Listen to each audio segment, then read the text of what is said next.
guys? Hope everyone's doing well. Alright. So a little question to open us up here. Little question to open everyone up. And I'm asking you guys behind the camera. When was a time during your life when you needed something and your mom was the one who provided it for you? Now I'm not talking clothes or food or something. When was a time like during a stressful situation or a sad situation, what did your mom provide for you? They can also answer on... Yeah, you can answer on the live too.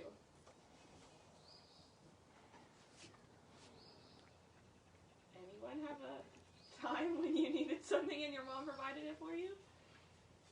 She always gives me good advice. That's good. If I'm having girl drama, which there's a lot of in these teenage years, she always helps me out with that and gives me really good advice about that. Diane from Vineyard and Franklin said lots of love. Lots of love. Moms are good at that. My mom is a good shoulder to cry on when I need to. Yeah. And I know whatever I say to her stays with her. So she's a safe place for me. That's true for me, for you. Anytime I'm upset, I just come and cry and we talk about it and then we're fine. Everything's fine. Alright. I got one. Okay. My mom would just tell me annoying things all the time. That So nice. no, but it was like these annoying things that is cheesy and I hated them, but they would like stay in my head, and they were like good advice. So if I was gonna go, I tried to do all kinds of crazy stuff. Like I worked security at this outside concert, and it was in downtown Dayton in the ghetto. It wasn't very smart. I had to stay the night there, guarding equipment and stuff. But she would say things like, or if I went to a party, she would say things like, "Hey, remember who you are." And I was like, "Well, that's the dumbest thing ever I've ever heard, and stupid." And then it would like stay in my mind. I was like, "Oh, well, you know, we're Marinishers, we don't do this, we do this." And so she would just do those type of things that obviously I still remember today. And I don't know if it kept me out of trouble, but it probably kept me from doing stupider things than what I already did. Alright, so... Hang on, we got one more. one more? Yeah, Christine Ledford said her mom would always read Bible stories to her and her brother. And when there were thunderstorms, that had scared them. So she would just read them Bible stories to comfort them. That's good. That's a good one. Okay, so with it being Mother's Day, I wanted to find a lesson about like a woman in the Bible. And I was going to go with Ruth, but I feel like she's pretty well talked about. So I wanted to go for a smaller woman in the Bible. So ironically, there is a lady in the Bible named Lydia. So we're going to focus on Lydia today. And it's going to happen in Acts 16, and it's going to be verses 11 through 15. So I'm just going to give you a little bit of backstory. This portion of the Bible focuses on a record of Lydia's conversation and her baptism. So just a little bit about Lydia. She was originally from Thyatira, I think I said that right, but was living in Philippi when she met Paul on his second missionary journey. And she was a seller of purple cloth, which is what Thyatira was famous for. So... does anyone out here want to read the passage from the Bible, or do you want me to read it? Go ahead. I'll read it. So again, it's Acts 16, verses 11 through 15. And it says, "From Troas we put out to sea and sailed straight for Samothrace, and the next day we went to Neapolis.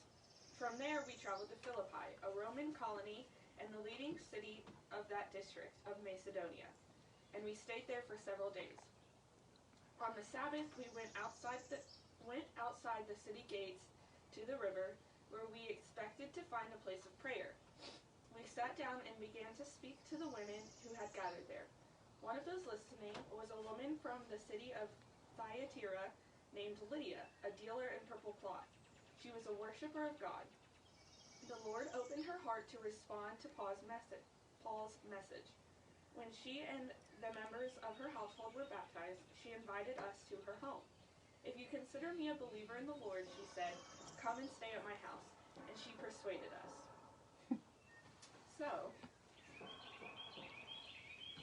alright, so it talks about how Lydia was a worshiper of God. And when Paul found her, she was honoring the Sabbath, meaning she was likely to be a Jew. And she was also gathered with a group of other women on the Sabbath at a place of prayer. So when Lydia heard the gospel, God opened her heart to pay attention to what Paul was saying. And Lydia believed and was baptized along with the rest of her household. So this is the first account of a female convert in the Bible. And Lydia was also the first person recorded to have been saved in Europe, which is pretty cool. And it doesn't say this, but it's very possible that Lydia was the person who brought the gospel to her hometown. So they credit her with bringing the good news. So, last week, I think it was last week, we were talking about the Lord's Prayer. And one of the things on the, is it a hexagon? Or an octagon? Hexagon? Hex. One of the portions on the hexagon was providence. And this is a story where God gave a lot of providence to Lydia. And it just shows us how he cares for his believers. So, although Lydia was initially a worshiper of God, she had not yet heard the gospel. And so God rerouted Paul and his friends and ensured that Lydia would be in the right place at the right time to receive the good news. So, as Lydia heard the gospel, God opened her heart to receive her life-giving message. And in Lydia's story, we see so much divine intervention, and we see the sovereignty of God's salvation. As Jesus said, no one can come to me unless the Father who sent me draws them. So this shows us that God really wanted Lydia to receive the Bible, and he wanted Lydia to be an example for the people in her town and where she lived. And so by rerouting Paul and having Lydia in the right place, he was able to open a new opportunity to everyone where Lydia lived. And it's just pretty awesome to see that, God provided what Lydia needed in that moment and provided what Paul needed in that moment to be in the right place at the right time. And the story of Lydia also shows us traits that a lot of women have nowadays. And it shows that the immediate bond that new believers have with each other. So Lydia, she had just met these people and she heard them talking, and she showed them hospitality by saying, if you believe that I'm a believer, come to my house. And she wasn't worried about how big her house was or what she had at her house. She was just like, hey, come to my house, come stay with me while you're here. And so she wouldn't take no for an answer. So she really was pushing them to come to her house and come be with her. So it's a very good story showing us the providence that Jesus has, and also the traits that a lot of women have nowadays, where it's, if they see someone in need, they just help. Or if one of their friends is coming to town, they're like, hey, don't spend money on a hotel, just come stay with me. Like, it's fine, we'll figure something out. So it's a good story for everyone. Everybody can take away something from this story. So, that's all I have. It's pretty short because it's just one short little passage. So the challenge this week is to look at the aspects of your life and to reflect on what God has provided for you. And really thank God for what he has provided for you, and just make sure that you're aware of everything that he provides for you, because he provides pretty much everything. But it's really cool when you just sit down and reflect on everything that he has provided for you.